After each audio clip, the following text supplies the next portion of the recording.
Salut, on se retrouve, on est en Iran, c'est notre dernière soirée ici.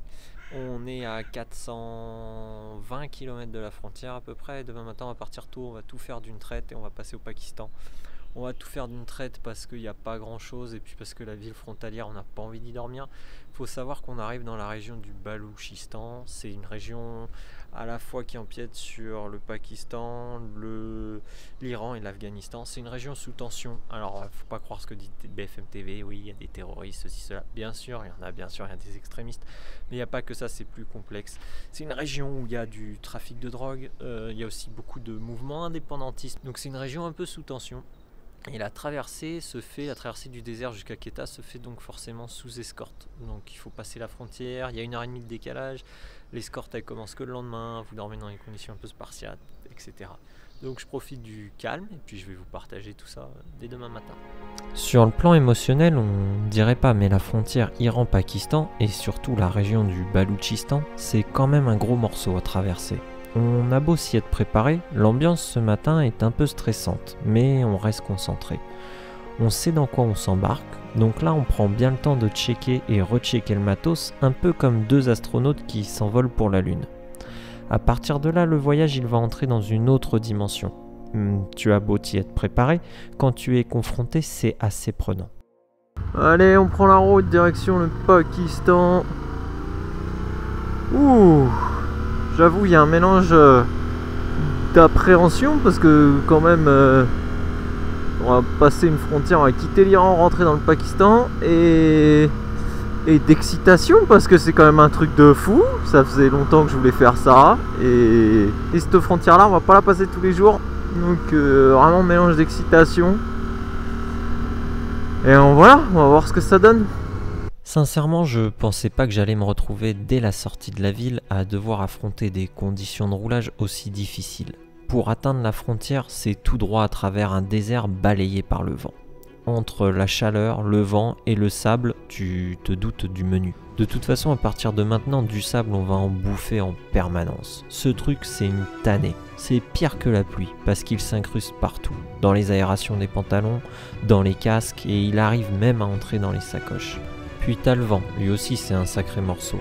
Pas le choix, il faut pencher la moto pour compenser la force de ce dernier, puis te débattre avec la machine et les turbulences dans le casque. De toute façon, il n'y a rien pour s'abriter. Donc on avance.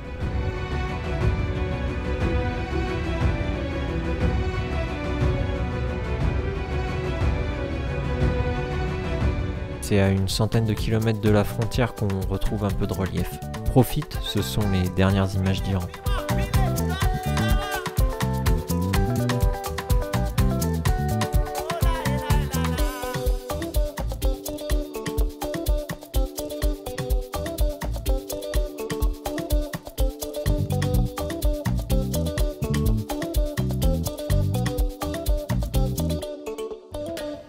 Bon ben voilà, je vous fais une petite vidéo pour vous dire qu'on n'est pas arrivé. On n'a pas passé la frontière pour une raison simple, c'est que c'est l'Aïd et côté pakistanais, c'est fermé. Au début, j'avoue, j'avais un peu les boules parce que les zones frontalières, c'est toujours des zones un peu glauques. Là, la première ville, elle est à 5 km, il paraît qu'elle est hardcore. Et celle qui est bien, c'est celle par laquelle on est passé, qui est à 100 bornes. Donc moi, quand je me suis retrouvé devant la grille, là, on a sonné, il y a un petit interphone, tu sonnes, il n'y a personne qui est venu. On a demandé à un mec qui était là avec ses sacs de course, il m'a dit ouais, c'est l'Aïd, c'est fermé. Reviens demain. J'ai dit merde, faut savoir qu'on est au milieu de nulle part. Et quand je dis nulle part, c'est nulle part. La frontière pakistanaise, tu la vois, c'est un grillage là qui a, allez, à 100 mètres de l'autre côté de la route. Je vais pas te la filmer parce que c'est touchy. Il y a des gros panneaux tête de mort parce que la zone elle est minée. Donc autant te dire que on est vraiment au fin fond du truc. Et là, dans notre malheur, en fait, on voit un grand bâtiment qui ressemble un peu à une mosquée. Et Mathilde, elle va demander, parce qu'on avait vu sur la fameuse application eOverlander, là, je vais t'en parler de cette application. Tiens, je vais t'en parler juste après, qu'on pouvait dormir ici. Donc, on va demander. Et en fait, ouais, c'est un lieu, d'après ce qu'on a compris en parlant avec les mecs, un peu un lieu saint. Donc, c'est à la fois mosquée, à la fois tu bénéficies de l'hospitalité des gens du Moyen-Orient, c'est-à-dire qu'ils sont très accueillants et c'est fait pour que le voyageur puisse se reposer. Donc Ils nous ont fait rentrer les motos au milieu de la cour et ils nous ont ouvert une salle. C'est des salles immenses avec des tapis. Tu peux mettre 30 personnes par salle et il y a 10 salles. Donc tu peux mettre 300 personnes. Le truc, il est grand. Il n'y a que nous. Il n'y a que nous. Il n'y a que nous deux en voyageurs. Et c'est gratuit. C'est ça qui est dingue. C'est gratuit. Ils mettent à disposition la douche, les toilettes, la salle de repos. Tu payes pas. La cuisine. Il y a un petit restaurant juste à côté. Donc nous, on a mangé du riz et du poulet pour changer. Mais dingue, dingue. Je crois que j'ai jamais dormi aussi près d'une frontière. La frontière, réellement, elle est à 100 mètres. Demain, elle ouvre à 8 h. Je pense qu'en partant, pire qu'à l'école, hein, en partant à 8 h moins 1 ou moins 30 secondes, j'y suis. Je ne sais même pas si j'aurai le temps de passer la seconde avec la moto. Ah, c'est comme ça, c'est les aléas du voyage. En tout cas, le gardien super sympa, le manager du lieu super sympa. Ils nous ont invités à boire un café. Ils ont ouvert, parce que tout est fermé, donc ils ont ouvert le petit magasin à côté. Ils nous ont invités à boire un café. Ils n'ont pas voulu qu'on paye. Bon, j'ai rien à dire sur l'hospitalité des Iraniens. Je peux rien dire. Irréprochable, irréprochable.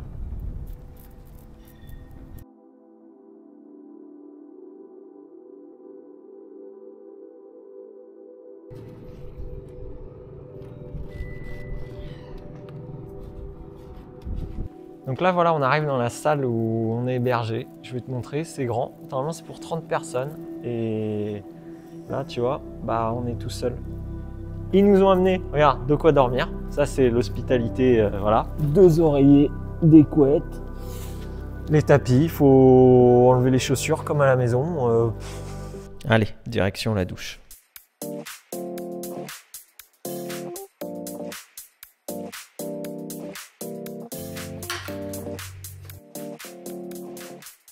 C'est quoi? Une douche froide comme ça à 100 mètres d'une frontière, c'est presque inespéré. Et c'est même la meilleure douche du road trip pour l'instant.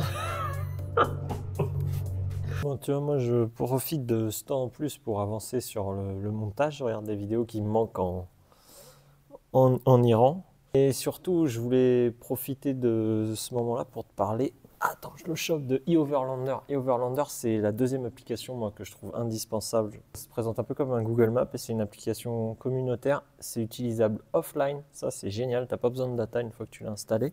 Et en fait, dessus, tu peux choisir de faire apparaître, par exemple, les hôtels, les endroits où tu peux te recharger en propane ou en gaz de cuisine, les endroits pour faire du change, les hotspots Wi-Fi. Et tout est alimenté par la communauté, une communauté de voyageurs comme toi ou moi. Regarde, je te montre. Donc, tu as la carte là, tu vois. Tu as la carte, tu as les filtres, tu as les différents filtres. Donc, tu peux faire apparaître ce que tu veux. Camping, camping sauvage, etc. C'est une mine d'informations incroyable. Parce que, par exemple, là, nous, on zoome sur la frontière où on est, tu vois. Iran, Pakistan. L'astuce, c'est qu'après, si tu cliques dessus, et ben voilà, tu as tout un pavé de gens avec les dates. Donc, par exemple, lui, il l'a passé le 29/12/2023 et il t'écrit tout ça. Et après, en dessous, tu as d'autres gens qui ont commenté. Et en fait, ça te permet d'avoir de l'info de l'info entre guillemets, moi je trouve super fiable parce que c'est des gens qui sont passés par là. C'est pas le site diplomatie.gouv qui se passe un truc et t'interdit tout le pays. Là, tu as les dates, tu as l'avis des gens, l'avis des voyageurs. Et je trouve que c'est une mine d'informations de dingue. Le camping sauvage, par exemple, tu as même des mecs qui mettent des photos. Donc tu vois tout de suite le spot, à quoi il ressemble, etc. Et voilà, typiquement, en fait, c'est comme ça que Mathilde, quand on est passé devant le bâtiment, elle s'est dit, tiens, c'est le truc. Il y avait les photos, il y avait les explications. Mathilde avait vu des gens qui avaient dormi là. Parce que moi, j'avais pas mis le bon filtre. Alors, fais pas comme moi, te trompe pas. Moi, j'avais mis que warning, zone de danger, checkpoint, c'est les trucs d'action, quoi. Et Mathilde, elle a pensé où dormir. Voilà. Tu l'auras compris, cette journée, je me suis levé à l'aube à 400 km d'ici pour pas avoir à dormir à la frontière. Mais au final, la vie est plutôt bien faite et ce qu'elle te prend d'un côté, elle te le rend de l'autre. Je décide donc d'apprécier le moment présent en buvant une super infusion Yogi Tea. Ensuite, on profitera de notre chambre XXL pour faire une partie de jeu de société que ma soeur et son copain nous ont gentiment offert au moment de notre départ. Salut, on se retrouve. Alors, je suis archi mal coiffé, mais ça c'est lié à la douche. Je vais t'expliquer pourquoi. On a passé la frontière et on est au Pakistan. Ça y est, on est arrivé au Pakistan. Passage de la frontière, nickel. 40 minutes côté iranien, je pense. Allez, 1 heure. Ils ont été très sympas, tout s'est très bien passé, côté pakistanais nickel. De toute façon, quand tu arrives au Pakistan, tu es pris en charge par les Levis. Alors c'est marrant parce que c'est vraiment comme une caserne, un peu comme la caserne du shérif que tu vois dans les westerns. Il y a les vieux véhicules derrière avec écrit Levis.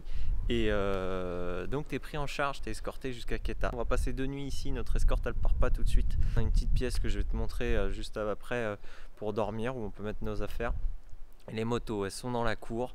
Et les gens sont super sympas. Je te montre, hein, c'est pas bien grand, tu vois, voilà. Ça change des 10 000 mètres carrés hier, mais voilà, très cool, très cool et très agréable. Et je te disais, ma coupe de merde, c'est lié à la douche. C'est lié surtout au savon que j'arrive pas à rincer avec l'arrosoir. Ouais, tu vas comprendre.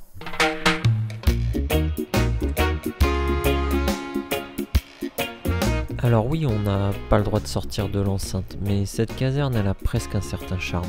Entre les vieux pick-up à moitié en état de marche, au milieu de la cour, la dizaine de motos pleines de poussière, et cette cellule de prison tout droit sortie d'un vieux western, je pourrais presque m'y plaire ici. De toute façon, j'ai pas le choix. Je vais dormir là les 2 prochaines nuits.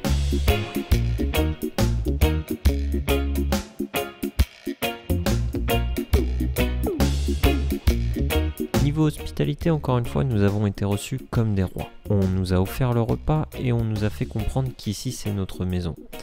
Franchement, ça fait du bien parce que au début, quand t'arrives, t'as beau savoir où tu vas, encore une fois, quand tu le vis, c'est assez perturbant. Faut atterrir un peu là. Je vais te montrer la piole dans laquelle on va passer 2 nuits. Alors c'est assez spartiate, mais t'as quand même un confort, moi je trouve cool, et voilà, je te montre ça. La chambre, c'est une pièce où tu poses ton matelas par terre directement sur la moquette. La déco est assez élémentaire. Il y a 2 canapés totalement défoncés qui me rappellent la coloc de mes potes quand j'étais étudiant. Qu'est-ce qu'ils en ont passé du temps à fumer de la weed dans leur canapé tout avachi. Puis il y a aussi cette grande armoire, pleine de stickers et de messages d'autres voyageurs. Parce que oui, cette caserne de Taftan, c'est presque un lieu saint du baroudeur. Si tu passes cette frontière, tu y dormiras forcément au moins une nuit. Franchement, si t'es pas allergique à toute la poussière présente sur la vieille moquette qui n'a jamais été aspirée depuis 20 ans, eh bien t'es plutôt bien. C'est top, c'est sûr que c'est calme quoi, tu profites du temps qui s'écoule. Spartiate mais presque chaleureux, oui on peut dire ça, non c'est bien. On s'habitue à tout. On est bien accueillis, c'est sympa. Ici on peut rôter en plus j'ai l'impression, donc je vais me sentir comme à la maison quoi.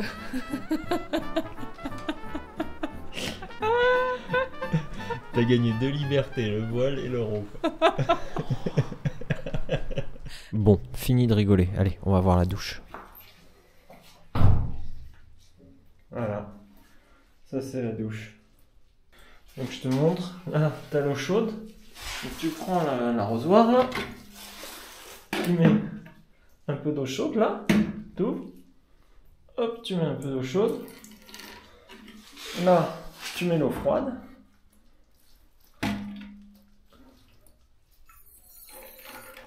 et après tu te rinces comme tu peux.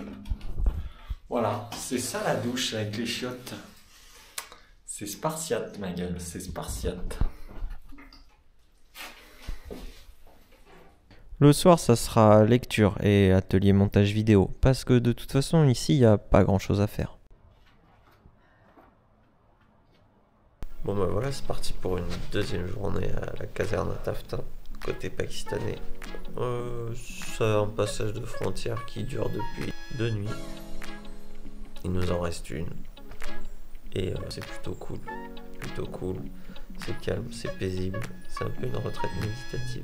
Aujourd'hui, on profite du temps libre pour bricoler les motos. Tu sais, ce fameux bricolage du motard aventurier qui, avec du scotch d'électricien et une poignée de colson, refixe tout ce qui part en couille sur la moto. Pour Mathilde, ce sera atelier écriture. Qui sait, peut-être qu'un jour elle publiera ses mémoires. Le shérif, j'aime bien l'appeler le shérif, il est parti acheter des bananes, des pommes, des gâteaux pour demain matin. La journée passe tranquille, chill, c'est des petites activités, crème solaire, chapeau de merde parce que j'ai oublié ma casquette et voilà. C'est cool la vie, non? Bon, en tout cas faut prendre ça comme ça, hein, sinon on est malheureux.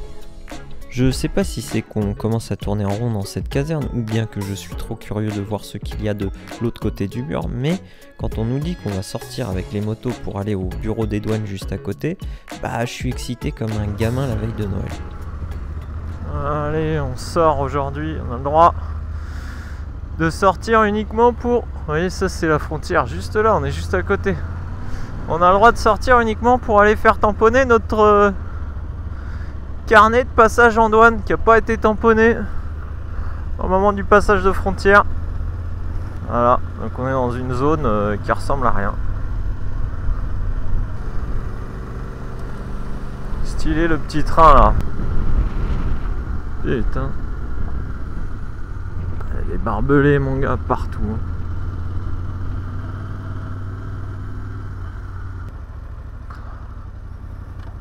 On patientera une petite heure dans une salle remplie d'archives le temps que les douaniers tamponnent notre carnet de passage en douane. Le retour à la caserne, je vais aussi te le montrer, pour que, comme moi, tu prennes conscience que cette mythique caserne de Taftan, elle est au bout du monde. Encore une fois, hormis des barbelés, ce train sorti de nulle part et du sable, il n'y a rien. Regarde au loin, tu vois les deux drapeaux ? Quand je te dis qu'on dort vraiment à la frontière, au fin fond du Baloutchistan, on est quasiment dans le No Man's Land. C'est chaud quand même. Allez, on rentre à la caserne. Ce soir, on prend le temps de faire le plein des motos. How many bottles do you want? Voilà la question du shérif. Ici, pas de pompe à essence. Tu achètes des bouteilles de Fanta ou Coca transformées en jerrycan, puis tu les verses dans ton réservoir. Me demande pas la qualité de l'essence, de toute façon, t'as pas le choix. Au total, cette frontière, j'y aurais passé 3 nuits. 3 nuits à dormir par terre, me laver avec un arrosoir, pour simplement de me déplacer de 1,5 km vers l'est. Mais au fond, qu'importe, car même si mes conditions de vie se dégradent, il y a une chose qui reste immuable, c'est la gentillesse et l'hospitalité des Lévis qui nous ont accueillis à la caserne de Taftan. Je partais très peu optimiste sur ce lieu de couchage pour ce soir. Ah, quand t'es à 100 mètres d'une frontière, moi généralement j'ai des mauvaises expériences. Le Pakistan, il est juste à côté. C'est pas les Pakistan, c'est les terroristes. Ouais, ici ils disent tous les terroristes, terroristes, terroristes. J'ai l'impression que tout le monde appelle son voisin de droite sur la carte du monde le terroriste. Voilà.